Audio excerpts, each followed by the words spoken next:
Georges Jourot, c'est à vous. Aura, tempérament, personnalité, découvrez une facette de vos animateurs dans Qui suis-je tous les mardis à 18 h avec Forer.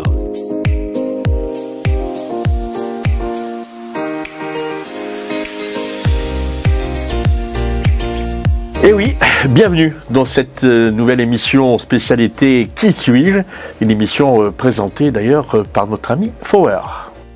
Bonjour Forer. Bonjour Joe, comment ça va? Écoute, tout va bien? Pas trop stressé? Non, pas pour le moment. Ok, pas pour le moment. Non, bien sûr, tu l'auras compris, je pense le but de cette émission, c'est d'être totalement détendu. Ne t'inquiète pas, il n'y aura pas de questions pièges. Bien. Qui suis-je? Donc je vais te laisser t'installer confortablement. Donc c'est une première. C'est vrai. Si Et en j'endors, attendant, non, ça risque pas. D'accord. Ok. En attendant, mesdames et messieurs, je vous rappelle le petit concept de cette émission. Qui suis-je? Eh bien justement, comme je le disais dans les épisodes précédents, c'est un moyen pour vous, comme pour vos animateurs, comme l'équipe qui vous accompagne tous les jours, d'en savoir un petit peu plus sur eux. Et aujourd'hui, avec toi, Joe, nous allons parler tempérament. On va tenter de savoir quel est ton principal tempérament. Alors, le tempérament diffère de la personnalité. Le tempérament est déterminé à la naissance. La personnalité se construit, elle, au fil des expériences. Sanguin, colérique, mélancolique ou flegmatique. Découvre tout de suite, enfin, nous allons découvrir quel tempérament régit un petit peu ta vie. Donc, on va commencer avec une première question. Oui. Qui est donc, comment vis-tu les situations imprévues? Alors, tu as plusieurs réponses. Cela ne te gêne pas, en général, à condition que cela ne génère pas d'émotions fortes. Cela te met très mal à l'aise, tu préfères la routine et tout anticiper. Tu adores l'imprévu, y faire face te donne de l'énergie et te fait sentir vivant. Ou tu n'as pas vraiment d'avis, cela dépend du type d'imprévu. Alors en fait, tout est relatif en fonction de la situation présente à vivre. Oui. Mais on va dire plutôt l'avant-dernière réponse. Oui, tu adores l'imprévu. Y faire face te donne l'énergie et te fait sentir vivant. Je ne dirais pas que j'en réclame tous les jours, forcément, parce que dans le journalisme, l'imprévu, bon voilà, il faut quand même faire très attention. Mais effectivement, dans des cas de force majeure, il peut y en avoir. Eh bien, effectivement, ça peut donner de l'énergie. Ça te permet aussi de te remettre en question et justement de ne pas rester sur tes acquis. Voilà. Okay. Alors, question suivante. Est-ce qu'il t'est difficile de parler à des personnes inconnues ou cela dépend de ton ressenti face à ces personnes? Non, au contraire, tu adores faire de nouvelles rencontres. Tu abordes les gens facilement, en particulier dans le cadre professionnel. Ou oui, car tu es plutôt introverti. Mais je pense que la dernière réponse est à exclure puisque voilà, je connais quand même le personnage. Oui. Et donc, entre les trois autres, est-ce que ça dépend de ton ressenti face à ces personnes? Au contraire, tu adores faire de nouvelles rencontres ou tu abordes les gens facilement, en particulier dans le cadre professionnel? Alors, je dirais, il y a peut-être deux réponses qui m'intéressent. La première, bien sûr, ça dépend aussi des personnes à qui on a affaire, bien entendu. Voilà, si le feeling passe. Et si effectivement le feeling passe, alors là, il n'y a aucun problème. Voilà, moi c'est vrai que je suis quelqu'un plutôt d'extraverti, donc je n'ai pas de soucis particuliers avec les gens. Et ils me le rendent bien d'ailleurs. Ah oui, j'en doute pas. Ok, alors question suivante. Comment fais-tu face aux revers ou aux échecs? Les échecs sont inhérents aux nouvelles aventures, tu les surmontes facilement. Les revers sont une étape sur la voie du succès, il faut les analyser pour mieux les surmonter. Ton intuition te guide souvent pour les éviter ou les surmonter, ou tu as du mal à les supporter, il te faut du temps pour les surmonter. Ah ben là aussi c'est pareil, ça dépend du tempérament du jour, ça dépend de la situation et du contexte dans lequel on est et on se trouve, mais je dirais plutôt la deuxième réponse. Oui, c'est une étape sur la voie du succès, il faut les analyser pour mieux les surmonter. Bien entendu. Yes. Alors, la prochaine question. Te considères-tu comme une personne faisant preuve de spontanéité? Oui, tu adores agir sous l'impulsion du moment. Tu n'es pas du tout spontané. Tu préfères planifier et préparer tes activités. Tu n'es pas spontané, mais tu sais prendre une décision rapide et nuancée s'il le faut. Ou tu te décris plutôt comme une personne émotive que spontanée? Je dirais peut-être l'avant-dernière. Ah oui, tu n'es pas spontané, mais tu sais prendre une décision rapide et nuancée s'il le faut. Bien sûr. Yes. Après, la spontanéité, ça vient en fonction aussi de la personne dans laquelle tu te trouves, ou le contexte, une fois de plus, dans laquelle tu es. Alors, La prochaine question. Est-ce que tu te mets facilement en colère? Alors non, tu es le plus souvent blessé par un comportement qu'en colère. Non, tu sais garder ton calme. Oui, mais tu reviens à la bonne humeur rapidement ensuite. Ou oui, et si tu es confronté à des personnes qui ne remplissent pas leurs engagements. Surtout si tu es confronté à des personnes qui ne remplissent pas leurs engagements. Oh, c'est une très bonne question. Et là aussi, tu as le droit à plusieurs réponses. Ça mérite une bonne réponse. Alors, je n'ai pas pour habitude de me mettre en colère facilement, parce que la colère n'arrange rien en règle générale. Mais il peut arriver effectivement qu'au bout d'un certain temps, si on voit que l'information n'est pas passée, si on voit que l'information n'est pas bien perçue ou sciemment par la personne qui est en face de moi, il est évident qu'à un moment donné, il va falloir arranger les choses dans les meilleurs délais. Et là, il peut m'arriver d'être en colère. Mais je dois reconnaître, et j'espère que mon entourage sera d'accord avec moi, et vous tous d'ailleurs à l'équipe d'Océane. Moi, c'est une colère qui passe au bout de 30 secondes. C'est vrai. On oublie. Voilà. Une fois que c'est dit, c'est dit. Donc, on va dire oui, mais tu reviens à la bonne humeur rapidement ensuite. Ouais, il n'y a pas de problème là-dessus. Peut-être pas forcément la bonne humeur si elle vient après, mais surtout au calme. Tu reviens, oui, et puis après on essaie de prendre ça un petit peu au deuxième degré, ne serait-ce que pour faire tomber la tension qui va avec, parce que c'est vrai qu'on travaille tout le temps ensemble, relativement longuement, on va dire. C'est vrai. Et donc nous ici, on est une équipe, on est une famille, on a besoin aussi de sentir le cocon, un petit peu familial, un peu professionnel, et surtout la bonne humeur. Yes. Alors, est-ce que tu t'ennuies facilement? Tu dirais non, parce que tu as toujours quelque chose à faire qui t'intéresse, tu as tes objectifs, tes projets et tu sais les mener à bien, l'ennui n'a pas de place dans ta vie. Non, pas vraiment. Oui, tu ne supportes pas la routine ou tu ne connais pas l'ennui. Même seul, tu as une vie intérieure riche qui t'empêche de t'ennuyer. Oui, alors on va dire de manière générale, non, j'ai pas le temps de m'ennuyer. Ah ouais? Non. Ok. Ouais. J'aurais pu être... tu veux plus d'explications? Non, ça va. Ouais, non, j'ai pas le temps de m'ennuyer que dans ma vie professionnelle ou autre. Ouais, c'est ça, voilà. Voilà, je n'ai pas le temps de m'ennuyer, il y a toujours quelque chose à faire. Et généralement, on essaie de le faire du mieux possible. Yes. Alors, as-tu des passions? Alors oui, tu en as de nombreux centres d'intérêt, mais il était difficile de te concentrer sur plusieurs sujets à la fois. Tu n'en as pas énormément, mais tu consacres du temps à ce qui te passionne. Tu es intéressé surtout aux personnes qui t'entourent, ou tu es passionné pour de nombreux sujets, mais tu ne les approfondis pas vraiment. Alors après, effectivement, on a un boulot, on a un travail quand même qui demande beaucoup d'attention, beaucoup de temps également. Donc c'est vrai que de mener à bien ses passions à 100%, c'est pas vraiment le cas. Pour autant, oui, effectivement, j'ai des passions, pas comme tout le monde. J'ai aimé à une certaine époque de ma vie faire beaucoup de sport, j'en ai fait beaucoup. Sport semi-professionnel d'ailleurs, même pour ce que, si c'est difficile à croire à l'heure où je vous parle. Non. On ne rit pas, faut. Ça, c'est la première des choses. J'aime bien les sports extrêmes. Oui. Ça, c'est clair aussi. J'ai une prédilection aussi pour tout ce qui est histoire. Géographie, mais l'histoire, l'archéologie. Ah ouais. Ça me passionne. C'est vraiment... oui, c'est un hobby. Voilà, j'adore. Okay. Ouais. Voilà. Okay. Yes. Et puis, bien sûr, essayer du mieux possible connaître un petit peu notre pays par rapport à ce qui s'est passé dans le passé. On parle des colons. Son histoire. Bien sûr, des grandes chefferies. C'est fabuleux. Alors, as-tu tendance à comparer ta situation à celle d'autres personnes? Oui, et cela te donne envie de les aider.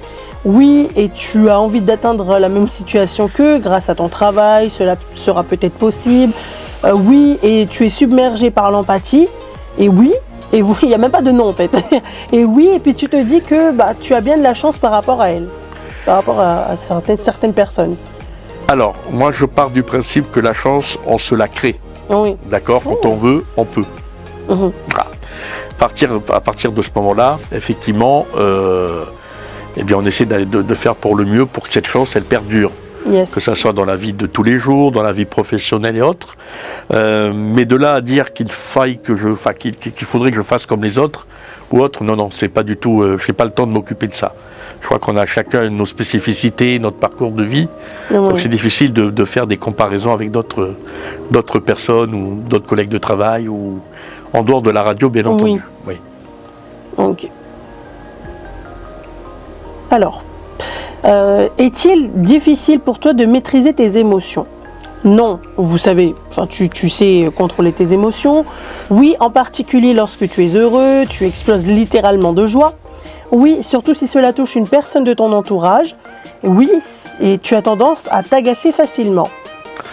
Non, je ne m'agace pas. Moi, l'émotion, ça fait partie de la vie, c'est important. Je suis quelqu'un de très extraverti, pour autant, je crois qu'on a tous de la pudeur, bien entendu. Et de ce fait, bon, je fais quand même attention.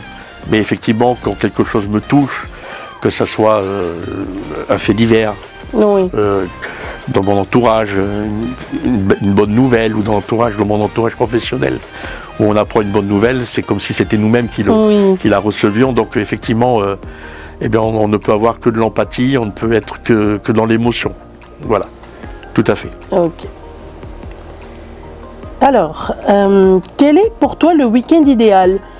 Tu aimes découvrir de nouvelles choses ou de nouveaux lieux? Tu aimes passer du temps en famille ou entre amis? Tu aimes profiter de ce temps libre pour acquérir de nouvelles compétences qui t'aideront à atteindre tes objectifs? Ou tu aimes te promener dans la nature, lire ou regarder des films ou des séries? Les 4 en même temps. Ah ouais? Ah oui, moi j'ai pas de... Je te mets les 4. Oui, s'il te plaît. Ok, ah ouais. Ah oui. Alors, quel est ton leitmotiv? C'est vraiment... qu'est-ce qui te motive vraiment? Une petite citation, et je vais te laisser donc... ça peut être aussi une citation, pardon. Donc je vais te laisser choisir entre ces 4 réponses, ou choisir les 4 comme tu l'as fait précédemment. Oui. Alors, tu adores quand un plan se déroule sans accroc. L'aventure, c'est l'aventure. Pour vivre heureux, vivons cachés. Ou rien ne te fait plus plaisir que de faire plaisir. Oh là là. Alors là encore, il y a encore plusieurs réponses. Alors, vivant heureux, vivant caché, oui. Dans une certaine configuration, la vie privée, bien entendu, c'est important, la vie familiale. Ça, c'est quand même un endroit, on va dire, assez secret qu'on aime préserver, je pense, nous tous, dans la vie de tous les jours. Tu avais aussi... tu adores quand un plan se déroule sans accroc. L'aventure, c'est l'aventure. Oui. Et rien ne me fait plus plaisir que de faire plaisir. Ah oui, alors moi, voilà, ça c'est vrai. Rien ne me fait plus plaisir que de faire plaisir. Oui, parce que parfois on préfère donner que recevoir. Et on dit d'ailleurs que voilà, il faut savoir donner pour recevoir également. Exact. Tout à fait. Ok, super. Je te valide les 2 dernières réponses. Merci. Alors, tu arrives dans un endroit inconnu, que fais-tu? Tu cherches des informations sur Internet, tu engages la conversation avec le premier venu, tu essaies de trouver quelqu'un que tu connais, ou tu essaies d'éviter les nouveaux endroits tout simplement? Non, je crois que je fais la conversation avec le premier venu. J'essaie de m'intéresser, ouais. Ah oui, c'est vrai que tu es extraverti, donc tu n'auras pas de problème avec ça, quoi. Pas particulièrement. Ouais. Alors, es-tu une personne émotive? Vous êtes émotif, enfin, tu es émotif. Je ne sais pas pourquoi d'un coup je te vous vois, je ne sais pas ce qui se passe. Écoutez, Madame la Baronne. Alors, es-tu une personne émotive? Oui, tu es émotif sans toutefois être trop sensible aux sentiments d'autrui. Tu n'es pas du tout émotif parce que tu sais analyser les situations rationnellement. Tu sais rester calme en apparence même lorsque tu es bouleversé. Ou tu te considères comme très émotif, voire hypersensible. Je dirais plutôt la deuxième réponse. Tu n'es pas vraiment émotif, mais tu sais analyser quand même les situations rationnellement. Voilà. Alors après, il ne faut pas que ça soit contradictoire avec la question précédente que tu m'as posée. Oui. Parce que là, on n'est pas dans la même configuration, on n'est pas dans le même... voilà, tout à fait. Et puis là aussi, comme tu le disais au début, ça dépend du contexte, de la situation, des personnes. Effectivement, si on est, de te couper dans une situation particulière, on fait face à un accident de la vie. Oui. Un accident de voiture, n'importe quoi, il est évident que là, l'émotivité, tu la gardes pour toi et tu essaies de te rendre, si tu en as la possibilité, de te rendre, utile, oui. Bien entendu, le plus vite possible pour essayer de sauver des personnes ou éviter que la situation n'empire. Voilà, l'action avant la réaction. Ah ouais, tout à fait, voilà. Moi c'est plutôt ça, oui. Ouais. Ok. Alors, tu es invité à un mariage et on te demande soudain de porter un toast. Quelle est ta réaction? Tu as envie de te gâcher sous la table, tu es ravi de pouvoir raconter des anecdotes sur les futurs mariés. Tu piques un phare et tu dis quelques mots sincères sur ton affection pour les mariés, ou tu te doutais qu'on allait te le demander, donc tu as préparé un discours au cas où? Non, moi je dirais plutôt la deuxième et troisième réponse. Bon, ouais, tu es ravi de raconter des anecdotes sur les mariés et piquer un phare, tu dis quelques mots sincères. Bien sûr, oui. Ah oui. Ok. Alors, dans la sphère professionnelle, tu es la personne qui fait le lien entre les membres des équipes, tu lances les idées les plus novatrices, tu organises et diriges les équipes, ou tu permets d'atténuer les conflits interpersonnels. La première et la dernière. C'est vrai. Et te concernant, c'est exactement ce que j'aurais mis. Parce que c'est toi. Pour moi, c'est parce que... Voilà. Et donc voilà, c'était la dernière question. Et apparemment, tu as un tempérament mélancolique. Les personnes ayant un tempérament mélancolique sont souvent des personnes fidèles, loyales et attentionnées, dont la priorité est le bien-être de leur famille et de leurs proches. Par exemple, ces personnes sont capables de se souvenir de détails sur les personnes qu'elles fréquentent, même irrégulièrement, et elles savent quoi faire pour leur faire plaisir. Elles sont sensibles, voire hypersensibles. Néanmoins, elles savent très bien analyser une situation. Elles sont pragmatiques. Ce sont souvent des personnes perfectionnistes qui ont besoin d'ordre. Et dans le domaine professionnel, ce sont des personnes très fiables. Ah oui, ça je le garantis. Elles ont tendance à respecter l'autorité, à suivre les règles et elles se sentent à l'aise dans les organisations où les règles changent sans cesse. Elles font souvent carrière dans des métiers comme la comptabilité, l'analyse des données ou les technologies de l'information, car ce sont des domaines qui exigent une réflexion stratégique et une attention aux détails. Elles sont parfois vues comme pessimistes par autrui du fait de leur capacité à analyser une situation. Est-ce que tu te reconnais dans... Peut-être pas dans tout, mais dans certaines choses? Oui, dans certaines choses, oui. On va être honnête, bien sûr. Oui. Moi, je te reconnais surtout dans le domaine professionnel, ça, en même temps, voilà. Mais non, pour le côté pessimiste, je me permets de donner mon avis. Ouais. Et voilà, écoutez. Mais oui, non, c'est vrai. Et toi, tu te reconnais je ne suis pas pessimiste. Non, ça c'est sûr. C'est la seule chose que je ne valide pas. Merci. Mais sinon, c'est vrai que le reste, c'est bien toi. Hein. Ouais. Mais avec le terme mélancolique, ça tu valides quand même? Le tempérament mélancolique? Mélancolique, je sais pas, je ne... Ouais. Non, c'est... C'est ça parce que tout te décrit, mais sauf le nom. Voilà, le gros problème, c'est que où tu prends tout ou tu prends rien. Voilà. C'est la problématique, c'est d'essayer de couper la poire en deux. Voilà. En tout cas, manger des pommes. Manger des pommes, ça c'est important. Ouais. C'est très bon pour la santé en plus. C'est très bon tout court. En tout cas, voilà, selon ce test, tu as un tempérament mélancolique et c'est tout ce qu'on va retenir de cette émission. Écoute, donc, merci. Merci, frère, merci de m'avoir invité. Merci à vous, chers auditeurs, de nous avoir supportés là pendant un laps de temps. J'espère que tu as passé un bon moment, parce que moi, oui, en tout cas. Écoute, c'est réciproque. Il n'y a pas de problème là-dessus. Au contraire, j'ai pas envie de bouger là, tu vois. Moi, je te laisse en attendant que je te dise au revoir pour les auditeurs. Merci à vous, chers auditeurs, d'avoir suivi ce nouvel épisode de Qui suis-je, qui sera retrouvé tout l'été sur tous nos supports. En attendant, je vous souhaite une belle soirée. On se retrouve bientôt pour un nouvel épisode.